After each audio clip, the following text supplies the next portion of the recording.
নারকেলের সন্দেশ আমি কিভাবে করি সেটাই তোমাদের সঙ্গে আমি শেয়ার করছি। তার জন্য নিয়ে নিয়েছি নারকেল। এখানে নারকেলটা কুড়িয়ে নিয়েছি, মেজারমেন্ট কাপের 1 কাপ নিয়েছি।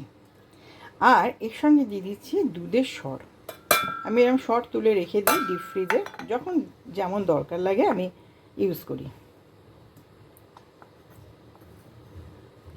এর সঙ্গে দিয়ে দিচ্ছি একটু সামান্য জল।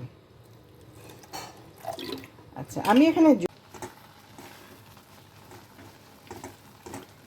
চিনিগুলো খুব ভালো করে গলে গেছে। এবার আমি কী দেবো দেখো, এখানে নিয়েছি ছানা। এখানে 60 গ্রাম ছানা আছে। এই ছানাটাকে হাত দিয়ে খুব ভালো করে মেখে নেব।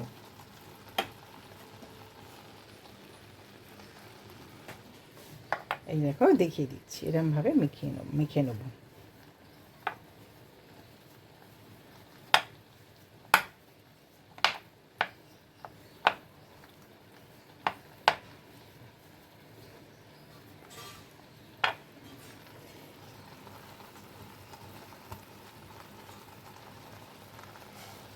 খুব ভালো করে মিক্স করে নেব নারকেলের সঙ্গে।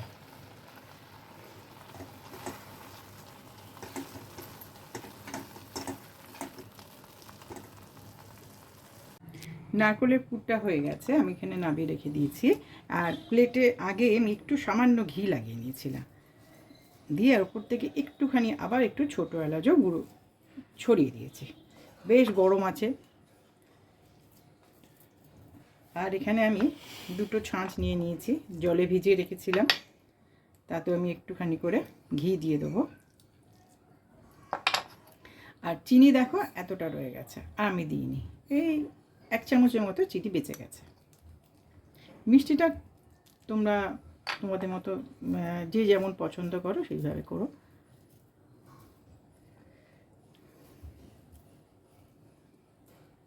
তারপর এই ছাঁচে ফেলে ছাঁচটা তুলব।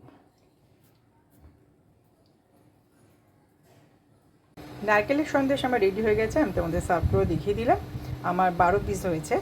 আর যার কাছে যেমন ছাঁচ থাকে, ছাঁচ না থাকলে গোল গোল করলেও হয়, খুব ভালো লাগে। আর ওপর থেকে আমি একটুখানি পেস্তা কুচি ছড়িয়ে দিয়েছি।